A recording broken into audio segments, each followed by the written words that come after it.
Hello Gemini! Welcome dito sa aking channel, Kapalaran 888. Welcome guys. Alamin natin kung ano ang messages, vibration, gabay para sa inyong lahat. Gemini, weekly tarot reading, January 8 hanggang 14. So alamin natin.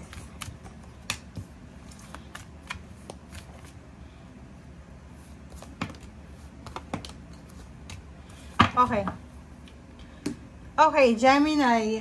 Kung makikita mo dito, yung first card mo is etong bad health. Posibleng ikaw ay nag-aalala. Like for example, ikaw ay may grandparent, like lolo, lola. Nakikita natin dito na medyo nag-aalala ka para sa iyong lolo or lola, or kung sino man tong elders mo. Okay?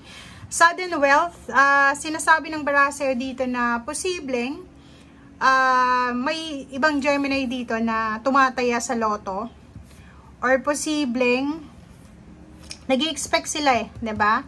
Nag-i-expect yung iba sa inyo na sa linggong ito manalo, ma-manifest itong lump sum ng perang ito.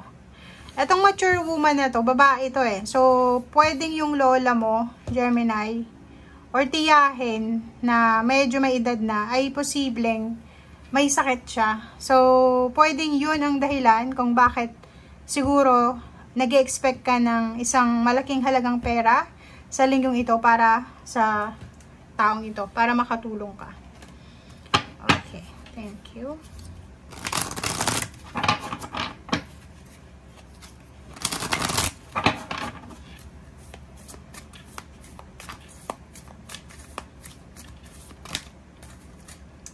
Okay. Number 2, diving to new depth. Okay. So, nakikita ko sa'yo dito, talagang eto na bad health na to. Parang yung iba sa'yo dito,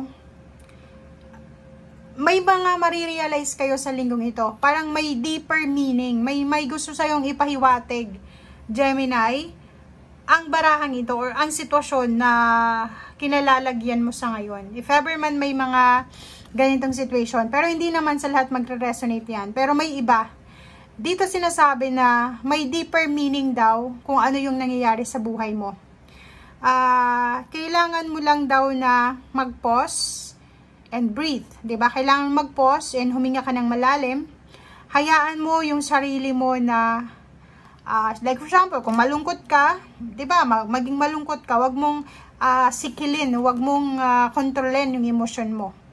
Love where you are. So, kailangan natin na maging sensitive sa mga tao sa paligid natin. Like for example, dito. If ever na ikaw may mga tao sa paligid mo na hindi sensitive sa pinagdadaanan mo. Sinasabi ng barahan na if ever ikaw din na may nakikita kang may mga tao sa paligid mo na nag-struggle sila financially or emotionally or physically, make sure na maging aware tayo sa emotion, maging sensitive tayo sa nararamdaman ng ibang tao. Number 42.6, gentle moderation. Take your time. Kasi yung iba sa inyo dito pwedeng pinipressure yung ibang Gemini na maging mayaman agad, ma-promote sa trabaho, tumas yung posisyon sa trabaho. Yung iba, pinapressure yung sarili na makapagtapos agad ng pag-aaral. Dito sinasabi ng barahan na take your time. Huwag mong i-rush, huwag kang magmadali. Kasi hindi naman competition ang buhay. Diba? So, relax lang and then enjoy your time, enjoy your journey.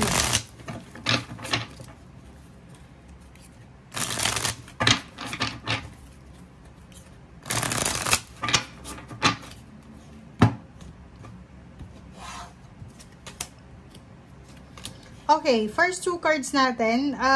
Nakikita ko sir dito na may paparating. May paparating na offer ng relationship and may offer ng work. So, pwedeng may Gemini ditong single na may relationship na magsisimula and ang taong ito ay posibleng financially stable siya. So, hindi lang relationship, pati money ang i-offer niya sa'yo.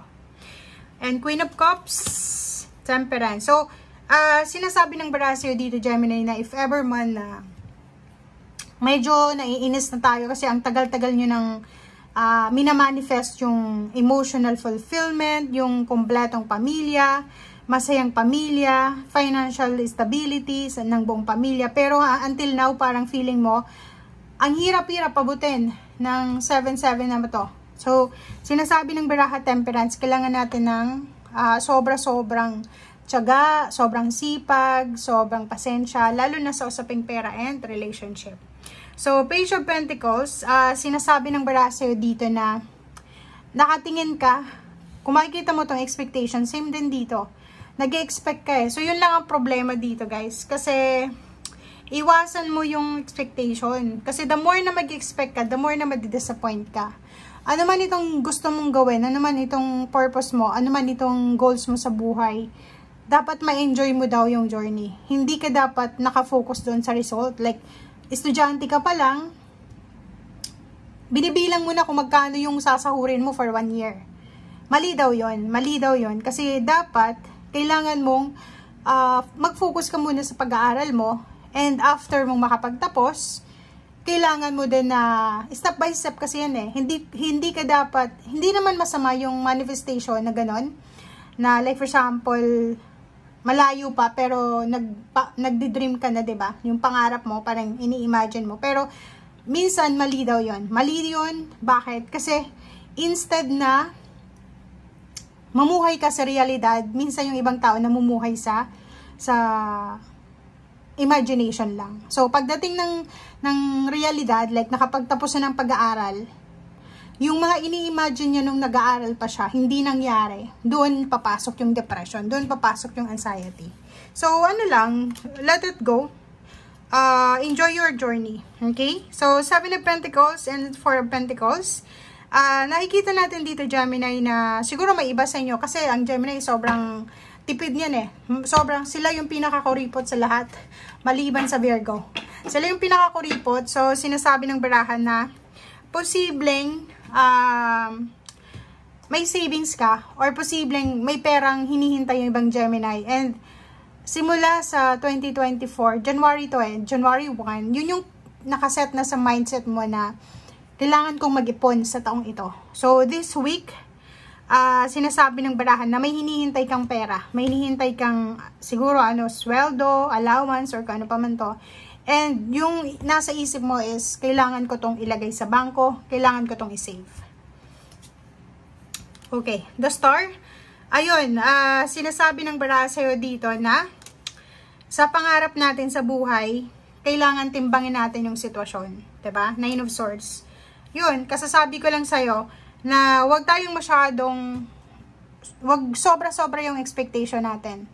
Like, wag nating pangunahan yung ginagawa sa atin ng ating Panginoon. Para hindi tayo ma-disappoint. Emperor, may iba sa atin na masyado tayong nagiging advanced. Like, kakapasok pa lang natin sa trabaho, nasa isip natin, magiging emperor agad tayo, magiging CEO, magiging boss. Darating tayo doon, 'di ba? Pero sa ngayon, make sure lang na namnamin mo kung ano yung blessings na ito para maiwasan mo yung 9 of Swords. Kasi pag nandito ka sa expectation, yung ang taas ng expectation mo, pag bumagsak ka, talagang bagsak talaga siya. Na mawawalan ka ng motivation bumangon. So, ano lang, chill lang, cool ka lang. Kung para sa'yo, para sa'yo. Kung hindi para sa'yo, hindi para sa'yo. Okay? Thank you guys. Bye!